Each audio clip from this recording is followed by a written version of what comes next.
Welcome, everybody, to a product spotlight. My name is Dave Cooper, and yes, it is Wednesday, and we have a heck of a show for you today. Imagine a world with a Class 2 system that reduces inspections by a lot more than what you have when you have high voltage. Think about the savings that brings somebody on a job site, in a house, in a commercial building, and what have you. So today we're lucky enough, we're going to have Jim Baldwin on, the CEO of Domatic, and he'll be joining us in just a second. But first, at Dave Cooper Live, we are bringing you the people and the processes that are doing it better.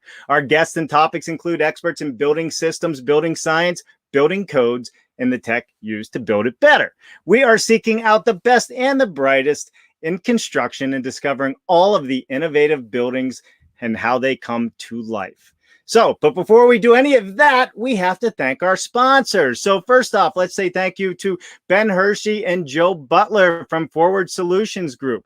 They are a team with more than 175 years of experience developing, specifying, manufacturing for panelized, volumetric, and modular industries with best practices in development and implementation.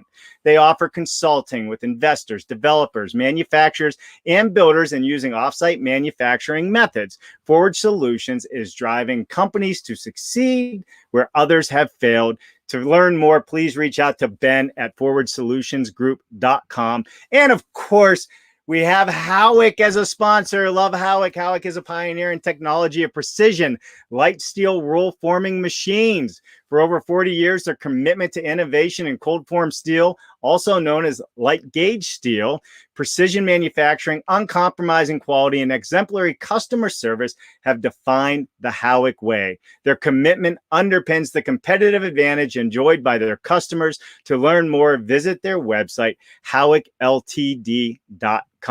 All right, everybody. So let's get back to this here. Can we wire homes with low voltage? Why are we still using high voltage? We can power just about everything off low voltage, but the old infrastructure hasn't changed. We're going to talk a little bit about how it is changing, what people are doing to help it change. And the person to do that for us today is Jim Baldwin. So let's bring Jim into the show. Jim, how are you, my friend? Hey, Dave. How are you? Man, I'm doing wonderful. I'm sitting outside the mountains of Utah for a big show tomorrow, so I'm excited. And I'm speaking to you, who's going to help me rewire my entire motorhome so I can run it all off DC voltage. No, just kidding. But listen, I think what you're doing is awesome, and I'm excited to share this with our audience because I do believe how you are thinking of wiring future houses, commercial buildings, and so on is going to be the future, and people are starting to take a real look at it right now. Cool. Yeah. So, Jim, we ask everybody on this show that we want to know everything about them from the moment they were born to this very moment in time. And do not leave out any of the good stuff from the hospital, or we will call your mother, as we always say. But you have 2 minutes to do it. Give us your elevator pitch. Who's Jim Baldwin? Let's get into it. Great. Yeah. So I'm an electrical engineer by training. Grew up in Illinois. Went to University of Illinois at Champaign. But came out to California in the late 80s to work at a company called Apple, and started a career of working in Silicon Valley. And I've kind of just loved the environment here ever since. I've done, I tend to build things that other people build upon. A lot of the stuff I've done is a building block for other things. I worked on a technology at Apple called Firewire, which was kind of this, it kind of harkens, if you think about what we're doing now, it harkens back to Firewire. We're combining power and data together on a single cable to simplify installation and connectivity. So, and I did the same thing when I built a television platform that AT&T used. They called it Uverse. We built an application platform as part of that, so developers could create television apps for the first time in a scalable way. So I've kind of always enjoyed solving connectivity and building block problems, and that's kind of what led me to where I am now. And I think the other thing that has always driven me is my dad built the house I grew up in, literally board by board, nailing it together. And my brother was a builder for many years. So I've kind of always had this desire to be part of the construction industry in my DNA. And with what we're doing at Domatic, it's actually a chance for me to exercise that. Yeah, for sure. And I think it is a chance for you to exercise it. You're working with some manufacturing in the offsite industry and looking at how all of this comes together and how it fits into offsite as well. So I'm looking forward to jump into this. So, Jim, you actually have a presentation for us that we're going to walk through that kind of explains the Domatic way, if I can say it that way, right? The Domatic way. We're going to get some hats and T-shirts that say that, the Jim Baldwin's Domatic way. But I think this is going to be a very powerful presentation just because you really are showing us the way forward and how to control our homes and all the things that operate in our homes more efficiently, more effectively, and obviously to save us money and energy efficiency. So why don't we hop into it if you're ready? Sure. So I'll let you bring it up. There we go. So yeah, a lot of what motivated us with Domatic was this recognition that it's the year. Well, at the time it was the year 2019 when we started this in earnest, and we felt like there's all this amazing technology available to make smart, more efficient buildings, and it's certainly is available to us, but we looked at the industry and we don't see a lot of that technology getting installed into buildings. So we realized that there's a problem, which is we're not building smart buildings that we could be building, and we decided to dive in and figure out why that's the case. But we think that there's an opportunity with Domatic to open up the industry, give the industry an easy way to install smarter components in a building to make better buildings overall. And that's really our mission, is to make smarter, healthier, and more efficient buildings. So, I don't think anybody really argues with the premise of why smart buildings are a good idea, but just to remind us, we can make buildings that are more energy efficient if we're smart, and not just by saving power on just raw power distribution, but also by being smarter about how we use the building's components. We can also make buildings that are easier to operate. Being able to for a property manager to be notified when there's a problem with the building is a great opportunity. Like you can save tens of thousands of dollars if you can detect a moisture problem early on versus waiting until you see drips going into the apartment below. So there's a lot of operational efficiencies that come from being smart about how we collect data from buildings. But then more importantly, I think there's an opportunity to just provide a better occupant experience, better lighting, a healthier environment for people. And we can get into that in a little bit. But the premise for why, we dove into why we're not building smart buildings today, and the reason became pretty clear. Builders have a tough time. There's a lot of work involved in how we wire up buildings. High voltage wiring that we use today, 120 volt AC, it carries with it fire and shock hazard, which means we have to have permits and inspections, and you have to have skilled labor do the installation. Which all it means more cost, it means more time, it means more iteration with the inspectors to get the job done, which overall has a significant cost to the construction project. Electrical is about 10% of the cost of construction today, right? So, but we realized it was unnecessary. We're powering fixtures that used to be 100 watts, like a light bulb, is now like 5 watts. And we're still sending, 2000 watts of power around a building to power a bunch of fixtures that are only a few watts. So it turns out the electrical code, the National Electrical Code, the NEC, has this call out for communications cabling called Class 2. Mm-hmm. And when we fully understood what Class 2 was, it was like, well, this is like a loophole that we can just walk through. So what Class 2 says is, if you're staying under 100 watts and under 60 volts as defined in the NEC, you don't have to worry about the same requirements that high voltage worries about. You don't need junction boxes or conduit or metal clad. You don't need inspections. You don't need skilled labor. There's a significantly simpler process you go through to do what the industry tends to call low voltage wiring. So we thought, well, this is the time to do it, because, you know, like I said, 10 years ago, 100 watts was barely one light bulb, but now 100 watts is a whole room full of stuff. And we can now, you know, if there's a question of why now, it's like, because now we're finally able to use this 100-watt limit that is created by Class 2 to power most of the building. And that's what's really cool about what we do. And in a way, that was our insight. It was like, that's just seemed like a loophole that we can take advantage of in the code, which is awesome. Yeah, I mean, but you know, there's a burden on inspectors right now having the time to inspect, and obviously, this low voltage wiring is a lot safer. Yeah, definitely. To use, you know, so I mean, there's a lot of benefits to what you're talking about for sure. Yeah, I mean, we still go through UL certification and all our components, and mainly so that when the inspectors look at our components, they see the UL listing that says, okay, that's a bona fide Class 2 device, and then they can move on and worry about something else. Just like when they look at communications cabling, whether it's phone lines or Ethernet, they basically say, yes, that's Class 2. I could ignore it. Domatic does the same thing. We give them that same comfort. So, and when you talk about the skilled labor side of this, Jim, is it you do not need skilled labor for this, or they just don't need to be licensed electrician to install it? Technically, you don't need to be licensed electricians to do any of this work, because and a lot of builders, you know, they'll have kind of a low voltage team come in to do the AV cabling or whatnot. So you can start to have a broader labor pool. Though we're finding a lot of electrical contractors are working with us. They're happy to do the wiring for Domatic because it's not complicated.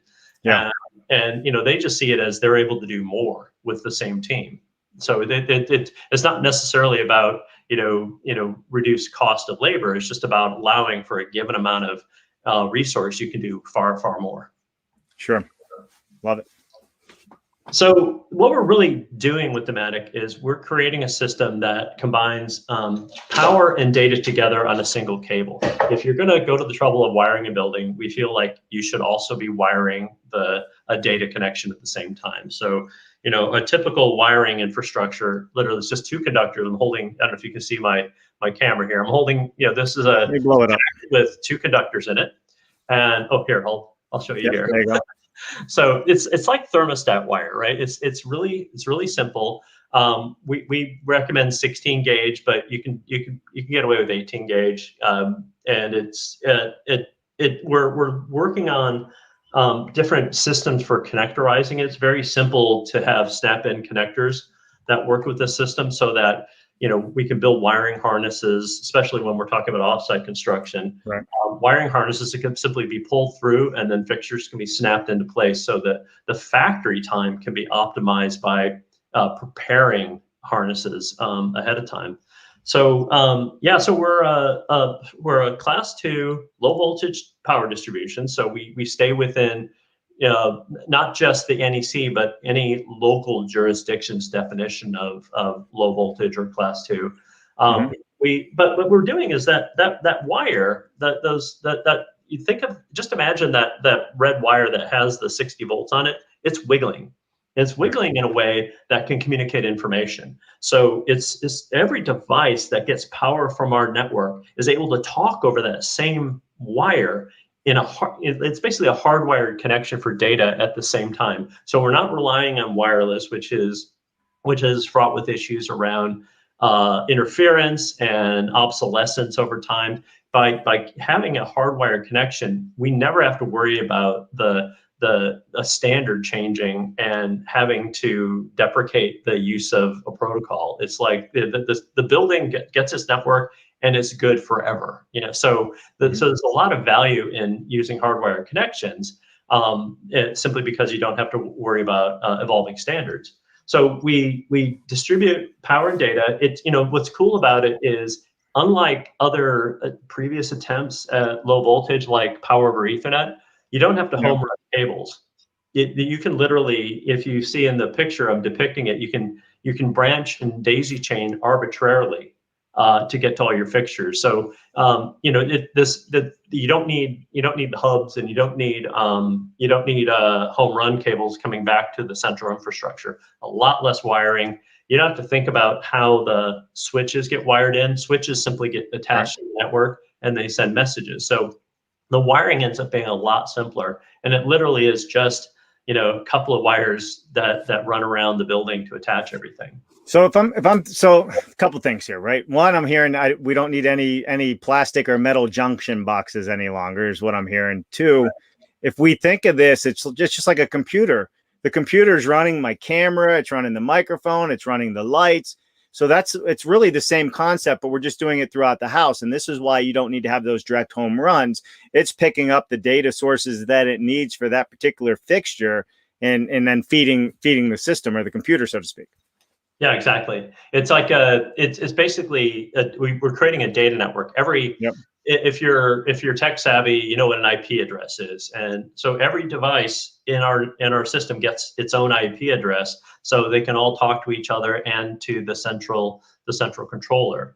So you basically, with that, you got the basis for a smart network. The other thing that we're doing that isn't obvious here, but it's really important. We kind of think of what we're doing as kind of like we're doing for construction what USB did for computers. Before USB came along, you had to have IT skills to plug a hard drive into a computer. And, you had to install drivers, you had to configure switches to set the addresses on your hard drive. USB came along and said, you know what, let's just, first of all, let's have a simpler wire. Let's put power on the wire so that we can power a lot of these devices. And then let's define some standard interfaces. So when a hard drive connects to a computer, it says, "Hi, I'm a hard drive," and computers know how to talk to hard drives. Or if it's a camera, when's the last time you installed a driver in your computer to talk to a webcam? You don't have to do that anymore because the industry said there are what they in USB they call them device classes. We're doing the same thing with Domatic. A Domatic enabled fixture, if it's a light fixture, it presents as a light fixture and says, "I'm a light fixture and I have these properties." And from there, the software in the main system can automatically discover, control, secure, and manage that device. And it's, you don't have to have bespoke drivers for every fixture out there, which actually allows fixture makers to make smarter fixtures without having to enter into the world of building phone apps for provisioning them or cloud services so they can talk to, some voice assistant or something like that. All that stuff goes away because all the fixture maker has to worry about is making a really cool fixture that exposes its capabilities on the network. I mean, it seems simple. So where has it been? I mean, this stuff's been around for a while. Why is it only coming about now where somebody like yourself, Domatic, we've had some architects in Canada that have been working on low voltage systems for buildings as well. Why now? Like, why hasn't this already begun? I think the big reason is the power requirements weren't really friendly to the concept of a low voltage system until the last several years. Like I said, 10 years ago, 100 watts could barely power a light bulb. But now 100 watts can power a whole room full of stuff. So I think that's one big reason. Another is, the tools we use to build things like this are much, much sharper than they used to be. The team I had at Microsoft building the television platform was 250 people. And if you look at what it took to build that, we could do that with a team of 25 now. I mean, literally, the tools we use to build things are sharper and more powerful, so we can do these things much more rapidly. So there's just a lot of reasons why now is a good time to do this. And I've talked with a lot of people who've done low voltage stuff around. In fact, some of my advisors are people that built low voltage systems, 10, 12 years ago, and they basically have told me, we were just a little too early. The world wasn't ready for this. So there's a bit of a timing component to what we're doing, which is great. But I also think that we're recognizing that there's an opportunity here. Instead of just talking about the power distribution, combining it with the data network at the same time is really the unique idea here, which from my point of view, we just zoomed out and said, what's the right thing to do here? The right thing to do is to have a single wire that takes care of everything. And that's what we built. We built it to solve a bunch of problems that we saw with other approaches that have been done before. Right. Love it. Love it.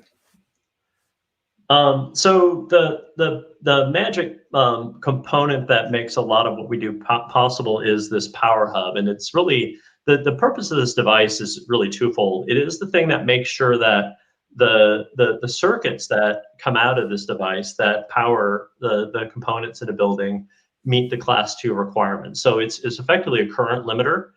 Each of the ports here, if you see the ports on the front of this device, each one of those is limited to 100 watts, which allows us to meet the Class 2 requirement. So it's really think of it as the kind of digital circuit breaker, if you will, that is making sure that we meet Class 2. But inside is also the network manager and the application platform. So the Power Hub, it basically distributes IP addresses and talks to all the devices that are connected to it to make sure that they are on the network and all communicating. But then has the application platform that allows 24/7 critical applications to run within the building. It's really important that a modern system, I mean, there's a tendency to think, well, we're connected to the internet, let's just build cloud services that all these devices talk to and we're good to go, which is great until the internet's down and you can't turn your lights on anymore. Right. So it's really important that any new system has a place to put 24/7 mission critical applications that are always available within the building. So the Power Hub does that as well. So it is both the power management system and the application platform that acts on behalf of the Domatic network to make everything we're doing possible. So the power from traditional power comes into the hub, and then the hub distributes the power as needed to the different sources that are within the environment that it's hooked up to. Yeah, exactly. So our Power Hub actually has multiple power inputs. And the reason for that is really twofold.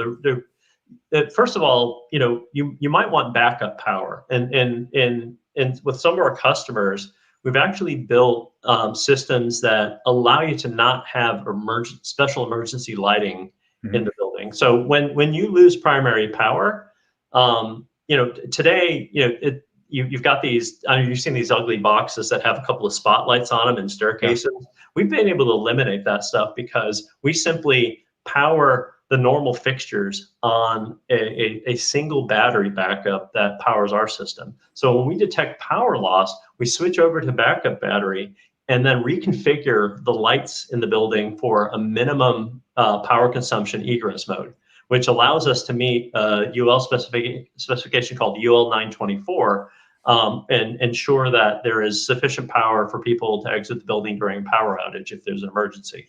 So we've saved thousands of dollars by not having to buy special battery powered fixtures that are constantly charging and have to be constantly tested to make sure the batteries they're still good. We just have a single battery system behind us that manages all that.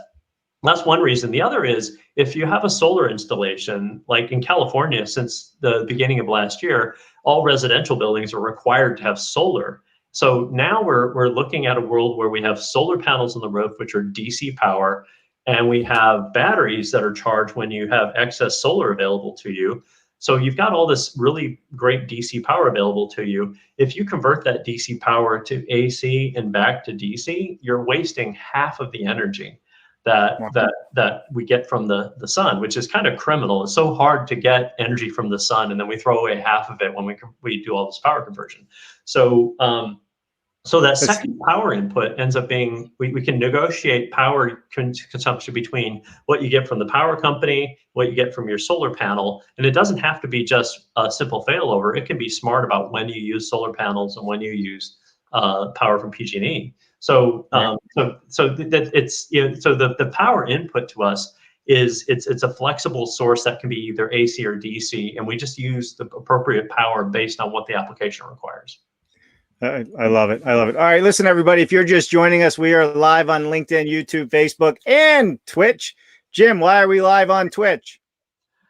Because all the cool kids are on Twitch? I don't know. That's it. Yeah, we are. That's exactly right. And speaking of Twitch, we have some people following today. We go to Twitch because that's where the young folks are. Our industry is changing, just like with the stuff that you're doing. We're seeing 2D now go to virtual reality and digital twins and BIM and all these great things. So we're on Twitch for that reason. So if you're out there, please hit that like button right now and please share this. And if you're not subscribed to our YouTube channel, please subscribe because you can go back and watch Jim all day long, every day after the show's over, and every other guest that we've had on the show. And he's shaking his head. Yeah, everybody wants to watch Jim Baldwin. I'm seeing it in the comments already. So Jim, when we get back to the show here, because we're going to go to some comments and questions real quick, we come back to the show. I'm looking forward to learning a little bit more on how it works. You're going to show us some videos as well, which is going to be great. And you're going to show us some diagrams on how it's really just a plug and play and the lack of skilled labor and then benefit to wiring houses in the future. So let's say hello to a few things here. All right. So we got Josh, the nice guy from Twitch. Jim, we don't have a lot of people on Twitch, but we do have more and more. Here. Hi, Josh. Hey, listen, these guys on Twitch and girls and these younger folks on Twitch, they have been living in the digital world for years and years and years. They could run circles around us when it comes to how to use the virtual world for designing and so forth. So, all right, Josh, the nice guy, thank you for joining us. Please like and share to all of your friends on Twitch. I'd really appreciate it. I know I'm an old guy, but maybe I'll get some hair for men and color in my beard a little bit so it's not so gray. All right, Peter Molinar in the house. Hey, Peter, good to see you. What is the cost comparison of installation and operation between 120 volt AC and low voltage wiring? Peter has quite a few questions today, so he's going to get the award for winning the most questions, I think, Jim. Yay! Thanks, Peter. I can give you a high level. We do a lot of modeling of the cost comparison between what a traditional AC installation would look like and what a Domatic installation looks like. In a lot of ways, Domatic becomes the value engineering option for a project. But we save typically around 30 to 40% versus a full AC installation, and that comes from a combination of speed, which contributes to lower labor costs because you can do it faster, and the cost per linear foot of the materials alone. I mean, I did not expect copper to be such a significant cost item. In the last year, it's out of control. So things like copper and junction boxes and hangers and things like that, when you fully burden the cost per linear foot of either Romex or metal clad versus low voltage, it's on the order of 5x more costly. So that nets out to about a 30-40% savings typically. Love it. All right, Peter, here's another question from Peter. How long will it take to increase the knowledge of benefits to installing low voltage? Well, we do things like getting on these awesome shows like Dave Cooper Live. Hey, thank you for that. So yeah, I think that's a really good question.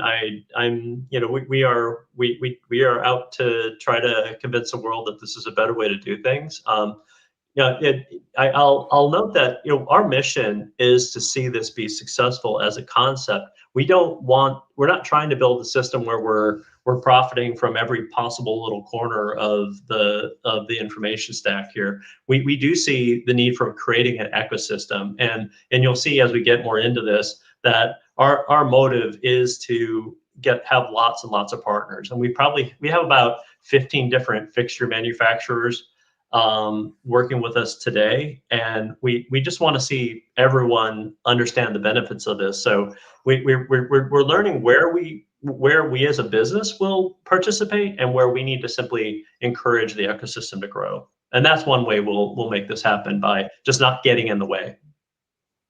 Well, get out of our own way. There's a concept, huh? Yeah, exactly. I love it. All right, Joe Butler's in the house. Joe Butler, Forward Solutions Group, a sponsor of our show. Joe, always love it when you guys join. Joe says, super cool conversation. Thomas Griffith. If you don't know Joe, you should. Everybody should know Joe. One, he's a great conversationalist for sure. I love him. All right, we got Andrew Seeley says, hey, Jim, great to see you here. Hi, Andrew. Good to see you. Love it. Love it. Andrew, good to see you. G-Pod's in the house. All right, we got a book here. I'm going to read a book to you. Thomas Griffin. Awesome topic today. Past electrician here. Jim might get to it, these questions, but a few questions and thoughts. Are you only really focusing on lighting? Most devices outside of lighting still require more current and voltage than LVT offers.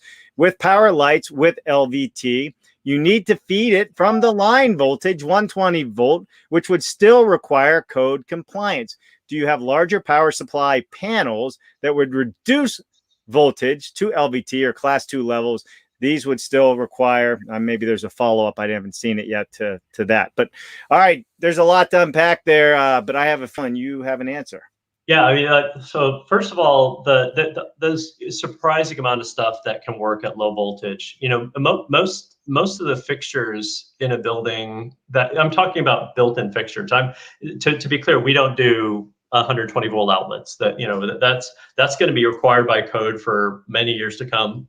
Yeah. It's not my mission to eliminate 120 volt outlets. There are other people who are kindred spirits who want to go change that outlet, make it safer and make it DC powered. Great. Not my mission today. But you'd be surprised at what kind of stuff can operate at under 100 watt profile. We do ventilation fans for bathrooms. We're working with heat recovery ventilators. We do a variety of motors. Like the ventilation fans we put in this last project operate about 20 watts inside, and they're, you know, inside every device that gets AC power today is a little DC powered device that wants to find its way out and get connected to the world. And you know, it's sort of like, I always often joke, the only AC powered device I have in my life is in my garage. It's a table saw. Like that's the kind of thing that really needs AC power. Everything else is DC, and DC motors have become super efficient. So we're actually finding a good, you know, let's call it 75% of the wiring in a typical building can be converted to a low voltage infrastructure. I love it. Thanks for the question, Thomas. That was great. I mean, ton of information there. Appreciate you joining us today. All right, we're going to do another comment, and then we're going to go back to our demonstration. And then, Peter, we'll come back to some of your follow-up questions that you had as well. Carlos Garces says, this is great. Looking forward to see this technology expanding in the construction industry. Carlos, thank you for joining us today. Really do appreciate you. All right, Jim, you're not out of the woods yet. We still got a ways to go here on this presentation. Let's get into how this all works, and I'm going to put this back up on the screen. You're up. Great. So yeah, just it's helpful to frame, and this helps answer some of the questions that we just had, to frame how we go about doing what we're doing. So the point where power goes from the class 1 domain, AC power or higher power DC, to class 2 is our power hub. So everything downstream from our power hub is class 2. We use class 2 labeled wiring.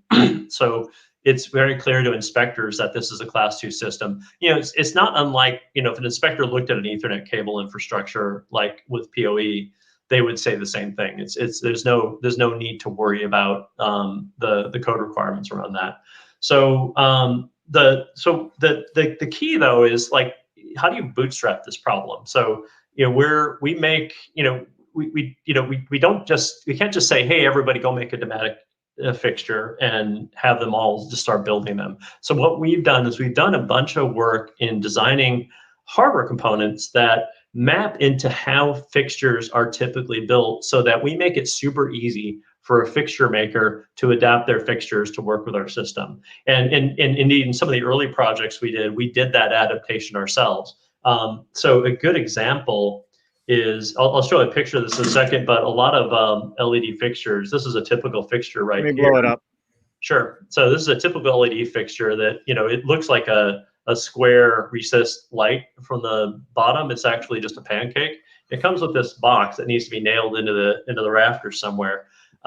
This turns out to be an opportunity. So we replaced that with our little driver device that we designed, which is, you know, a slim little component that can connect to our network and then drive the LED element directly. And that does a couple of things. First of all, it makes the fixture a Domatic fixture, but it also opens up some opportunities you'll see in a little bit around how we do better dimming, and even circadian lighting comes from that.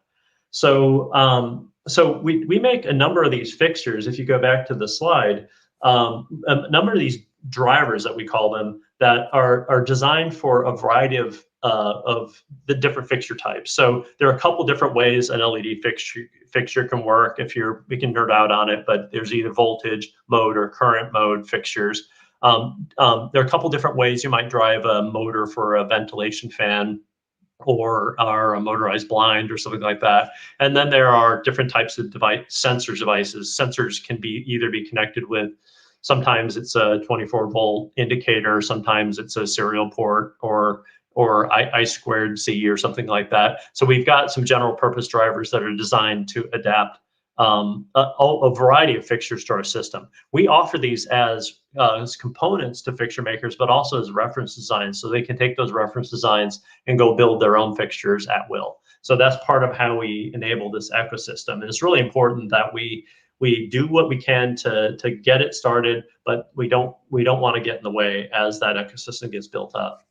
And then I think the other thing that's important here is the way we expose the operability to the building operator is through our cloud service. So a really important point here, we do not assume we have a permanent connection to the internet with Domatic. It would be if you've ever set up your Amazon Alexa to control a light and found out that when the lights go off, when the internet's down, you can't control your lights.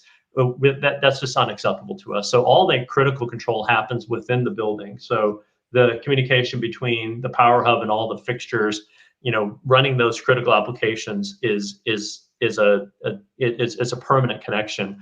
We do have a connection to the internet where we can provide remote access. We can provide those voice assistant interfaces for tenants. We can collect long-term data so building operators can get insights on how the building's performing. They can detect anomalies like moisture or vacancy in unrented properties. I mean, there's a whole bunch of applications of the data that can be collected from a building that can make the operation of the building more efficient. So we kind of work in these three domains. We work in enablement of fixtures to make sure that there's a wide variety of fixtures available to our customers.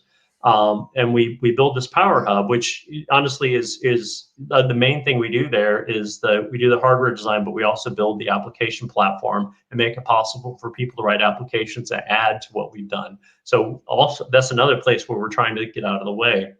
We love to see people come in the future in our buildings and be able to write a better HVAC control algorithm, and that would run on our power hub here. And then we provide the cloud service, which is really the aggregation point for the building, and also a place where applications can run as well, because there's a lot of interesting data that we can provide to an application that an operator might want to gain insights that we didn't anticipate. Wow.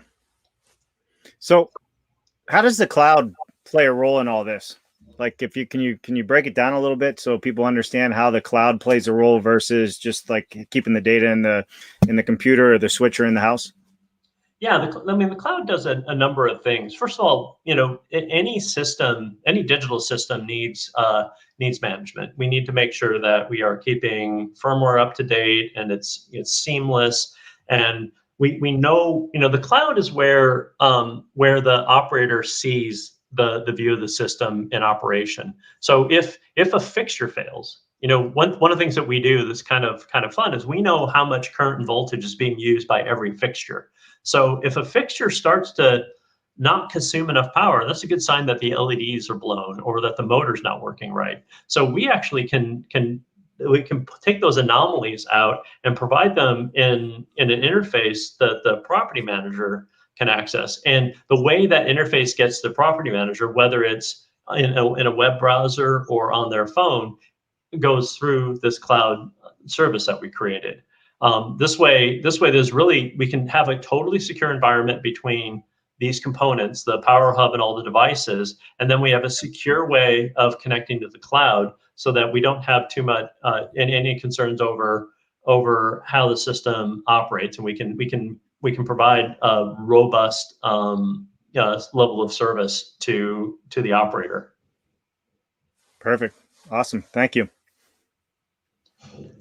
So I want to show you another picture here. So this is an example of the adaptation I talked about. So this is a typical fixture, just to highlight. A lot of times it's replacing a driver with our driver, and we've got this sleek little driver that's about the size of a deck of cards. That is it's a universal driver for LEDs. We have similar variants for other types of fixtures.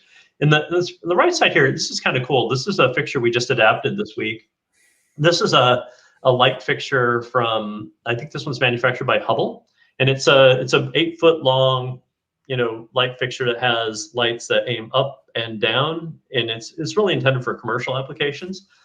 So we did the adaptation, and what you're seeing in the picture is the stuff that we took out. So inside this were 2 drivers that were driving the up-facing and down-facing lights as part of this fixture, as well as the 120 volt power and 0 to 10 volt control cabling coming in.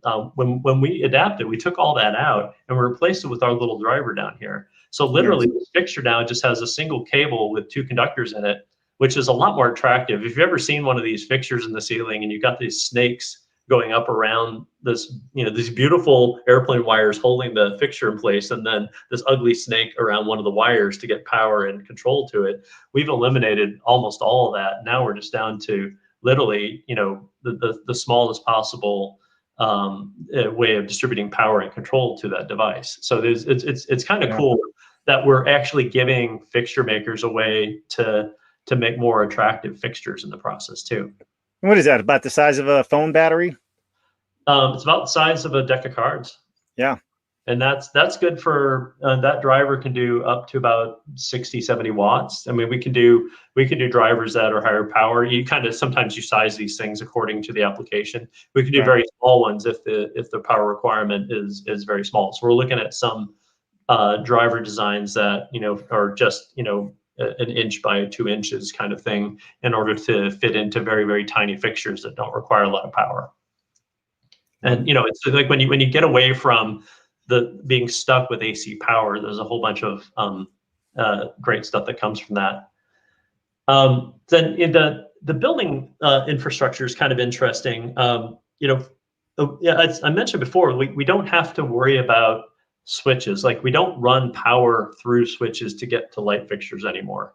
So the wiring in a Domatic infrastructure is just a lot simpler. All the engineer designing the electricals for a building have to worry about is don't exceed 100 watts per port. So in this image, this is a studio apartment for one of our customers. That's our power hub right here.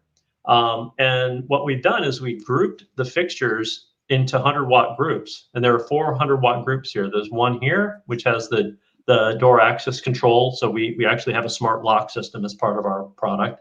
Sensors, smoke detectors, moisture sensors under the sink, a light fixture on top here. That's one group, and that's under 100 watts. There's a group here that's 100 watts. There's a bathroom that's no more than 100 watts, 20 watts for the fan, some other sensors and lights, and then there's a group over here. That's all the engineer had to do. Just don't exceed 100 watts, and you're done. And then all the control is flexible. It can be done after the fact. You can decide later which switches are going to control which lights, and it provides it reduces a lot of rewiring. I've met a lot of people that tell me that it as good as electricians are, they sometimes still make mistakes with three-way wiring. That's in the past. All you have to do is have your switches on the network, and you can do any configuration you want to after the fact. That's great. So let me show you the video here. This is me setting up a system. That's our power hub. And as I mentioned, it's just a couple of conductors. Now, I think this is just 18 gauge wire here. And these connections here are just taps. So you're just seeing a branch and daisy chain operation. I've got a light switch hooked up to a light fixture. The dimming's actually in the fixture. So we can do control and dimming from any location. And here I've added another light switch to an arbitrary location on the network. And now I've added a third one, so I can control it from 3 different points. Adding a second fixture, making them part of a group, and now I can control both lights. And again, doesn't have to be on the same circuit. They can be anywhere in the system. This last switch is actually controlling the color temperature. So you see I can make the color temperature more red or more blue. And that turns out to be a really happy outcome of the way LED fixtures are being made today. A lot of manufacturers want to sell, want to allow architects to choose the color temperature that is used in a building. And what we're able to do is, instead of having that be selectable on a hard switch on the driver, we just made it dynamic. So now in a Domatic world, if you have color controllable light fixtures, which are very common now, you can now have what we call circadian lighting. In the morning, you wake up, you have plenty of blue hues that kind of get your blood flowing and wake you up. And by the time you get into the evening time, we take the blues out and have a redder hue, just like your phone. Apple calls their version of it night shift. We can have night shift for buildings as part of Domatic, and it was free. It literally fell out of the design. And then I want to show you. Go ahead. Yeah, I was gonna say I had two questions. I had a comment and two questions. My first comment is you're saying I need more blue light versus coffee, so in the morning. So I'm going to work on that. But those clips, right, that you're clipping in the black clip areas. So if you have a run of wiring, can you just clip those anywhere, or do they have to be predetermined on the harness where they're going to be for each house? No, theoretically, you could just cut and wire nut what we're doing. All we're doing is making, galvanic connections between these things. But we are working on different connectorized systems. So, we're kind of agnostic to it, but we're working with a number of customers. Depending on the way they build, like for factory installation, it's a different beast than on-site. And we're working on different systems that can optimize the process depending on how the electrical is done. But yeah, it's just a connection, so it can be done almost any way imaginable. Perfect. All right, thank you. Didn't mean to cut you off. Go ahead. No problem. Like, so then the other piece here is our flicker demo. So one of the things, we're not stuck with this AC waveform that's going on and off 60 times a second, and we're able to basically eliminate flicker from our fixtures. So this is a high speed video capture of a fixture before and after adaptation with our driver. And what we did is we implemented against an IEEE specification called PAR 1789 for healthy lighting, that it effectively, if you implemented that spec, IEEE says this is considered healthy lighting, because flicker can cause headaches for some people. And this allows us to meet this healthy lighting requirement. And all we're doing is we're effectively modulating at a high enough frequency that it's imperceptible to humans. And this is kind of an important thing. Like a lot of buildings have these lights that flicker on and off, and it didn't used to be such a problem in the days of incandescence, because incandescence would tend to glow over time. But as LEDs came into play, we suddenly started having these flicker issues, and there's a portion of the population that actually gets headaches from this. I think that's part of the upside of this, is that we can make for a healthier environment very easily, and it didn't cost us anything. We just simply, it's just in how we talk to the LEDs, we're able to improve upon the way things are done today. Yeah, perfect. So I'll just round out by just talking about some of the upsides of what we're doing overall. And I've talked a lot about energy efficiency. The AC to DC conversion is a costly operation. If you do AC to DC conversion in a fixture, you're wasting about 30% of the energy versus DC distribution. And we can get into that in more detail, but it really has to do with the physics of how AC DC converter circuits work. And if you're in a solar installation and you've got really great DC power being generated by your solar panels, converting that to AC and back, is a round trip on that. You're doubling that waste. So more than half of your energy ends up being thrown away in the conversion process in solar, which is I think kind of criminal. And then obviously, now that we have sensors everywhere, we can make the building adaptive to occupancy, temperature, weather patterns, any other inputs that can be brought to bear. We can actually have a very meaningful increase in efficiency simply by not using energy when we don't need to. And I think that's really one of the more powerful components of what we're enabling here. And I think I talked a lot about the operational efficiency, but it really comes from having lots of sensors at the fingertips of the operator so they can get insights from the way the building is performing, and being able to administer access to the building and monitor for anomalies and tell when a fixture is about to fail are things that can streamline their operations in ways that, instead of waiting for a tenant to call and complain about something, that they can show up at a tenant's door and say, you know what, you've got a fixture that's about to fail. We'd like to fix it. I mean, who wouldn't want to live in a building where the building manager can be more proactive? And then we do it with cars, right? Yeah, I mean, we're starting to do it with cars. It's like, I don't want to sound like a Tesla fanboy, but what Tesla finally did is made us expect the cars to update software and improve features from time to time. We can do that with buildings now too. So that's super powerful. Well, even just to plug in a computer and say, hey, this is what's going on in your house. You got to fix it. Yep.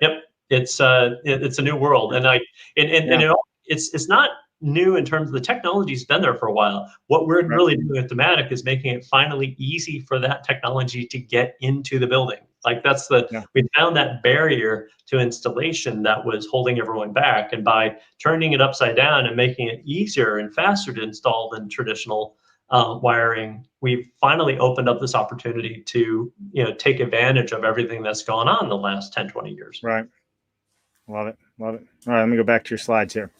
Okay, I think this is the last slide. So, I talked quite a bit about the flicker-free and circadian. One other thing we're doing is it's typically called balanced air. If you have heat recovery ventilators moving air in and out of buildings, which is kind of more common now with energy efficiency, because you got to tighten up these buildings so they're not leaking air all the time, which means getting fresh air in and out is hard. So HRVs and ERVs are now being created, and they present a problem with airflow. So if you're going to turn a fan on in the bathroom, that's going to, basically try to blow air out of the building. You've got to compensate for that by, otherwise you end up with having these fans all fighting each other, and you start to get, have pressure differentials in people's ears. I mean, a balanced air system has been considered a premium feature of a commercial building. We can do this in low cost, entry level apartments now, because it's just a matter of, monitoring the speed of fans, which we have access to with our drivers.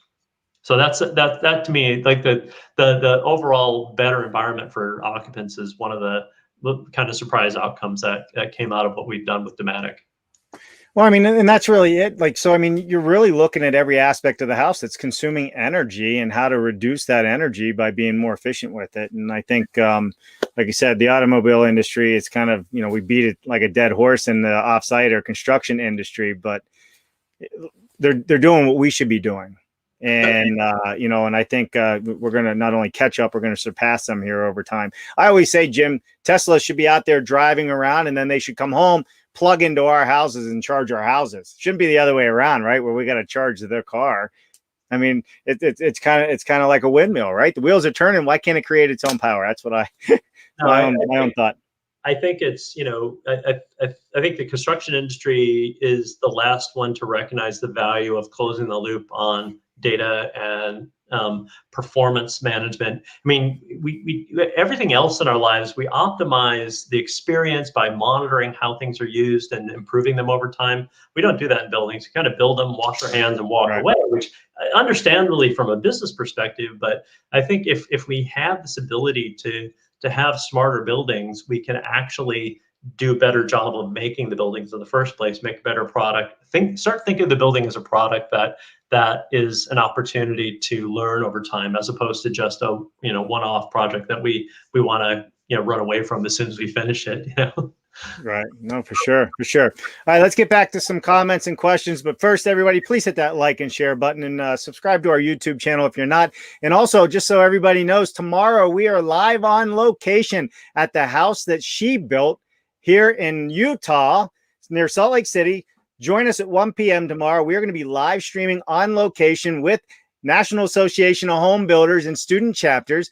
In other words, we are bringing the education to the universities. We'll be live streaming into universities across this great country. So thanks to NAHB and student chapters for helping pull that together tomorrow on this channel, 1 p.m. All right, let's go back to some conversation. Chris Molinar is hijacked the questions for the day, so we're going to go through a bunch of them here. So always great to have them participate because they're good questions. Going forward, should all edifices be wired as Class C or Class 2 DC?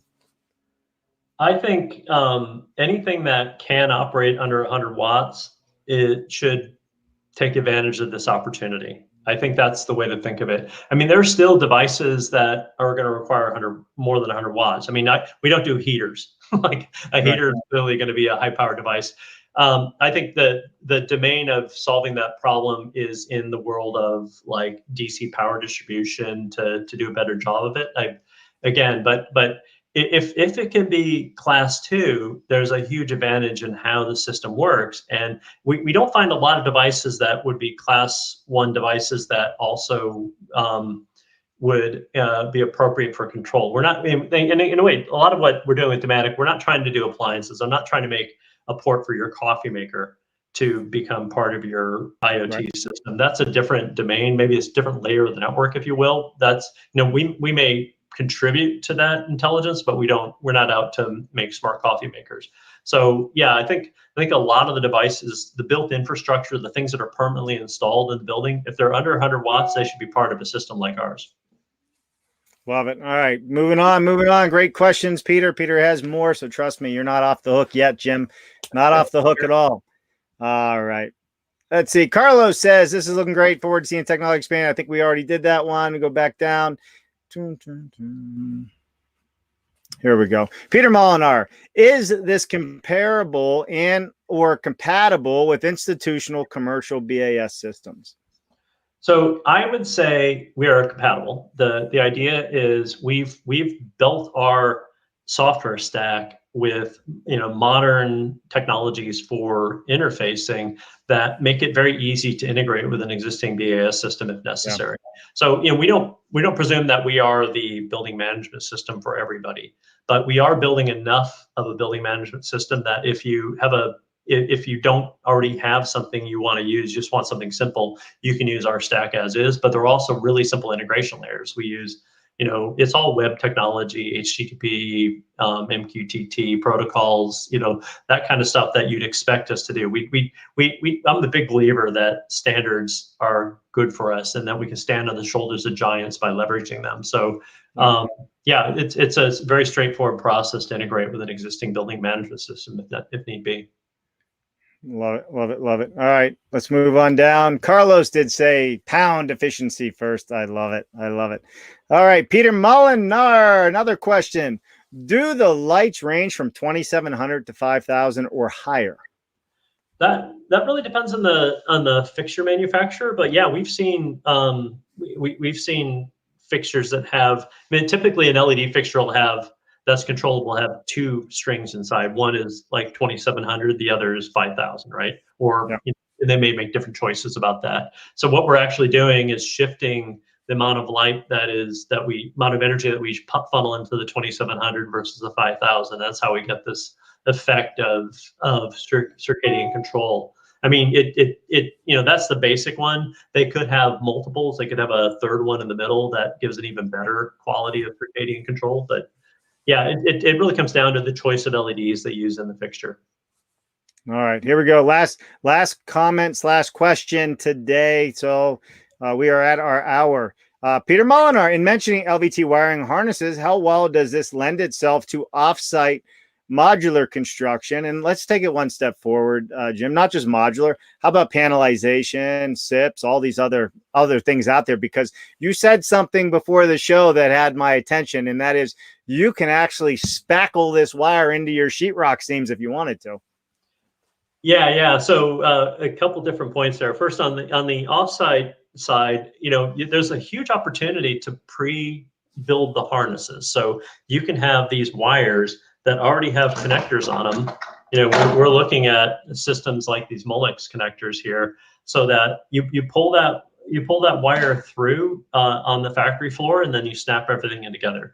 And that, we're kind of in the early days of figuring out what the best approach is there, but we're very flexible. Like I said, all we care about is is that we make a connection. Once we have the wires connected, our system works. So I think there's a huge opportunity with offsite. We're working with a number of offsite manufacturers today, both volumetric as well as panelized, that are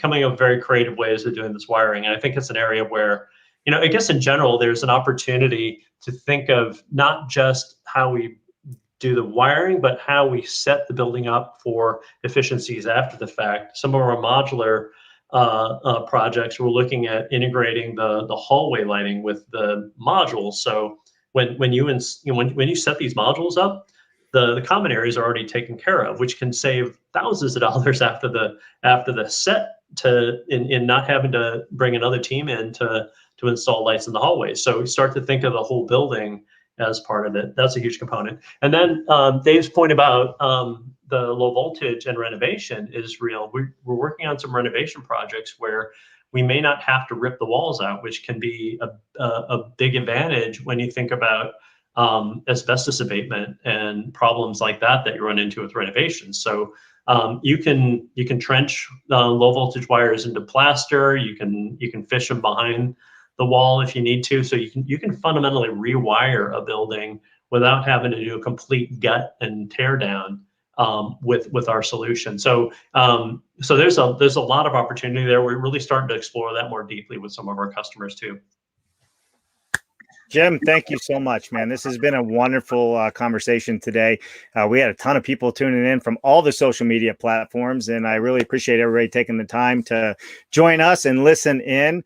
If you are not following Jim on LinkedIn and other social medias, you're wrong. You should. They're doing big things. They're doing stuff in the offsite construction industry already. They're changing the way we think, which is helping us change the way we build.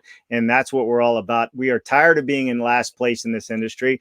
We need to be in first place as an industry, and we're going to make that happen. Right, Jim?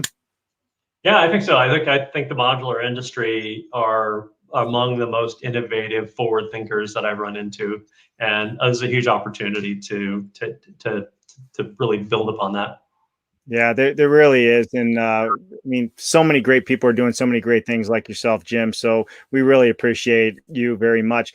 Listen, everybody, you're going to see in the ticker right now, tomorrow, 1 o'clock with the National Association of Home Builders Student Chapters. We are live on location at the house that she built.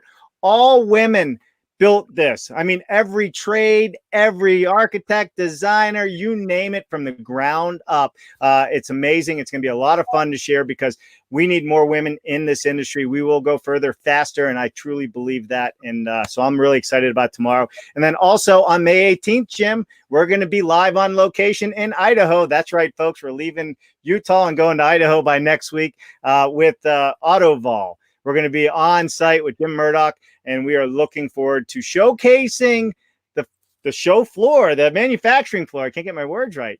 At AutoVol. We'll be one of the first to actually be inside showcasing what's going on there, Jim, as well. So this is cool. Hopefully they're tuning in and learning something as well. This is something I think everybody can learn from. Jim, we always ask everybody, what is your one thing? What is the one thing that keeps you going every day, or the one thing you would like to part to all of our guests that are on the show today?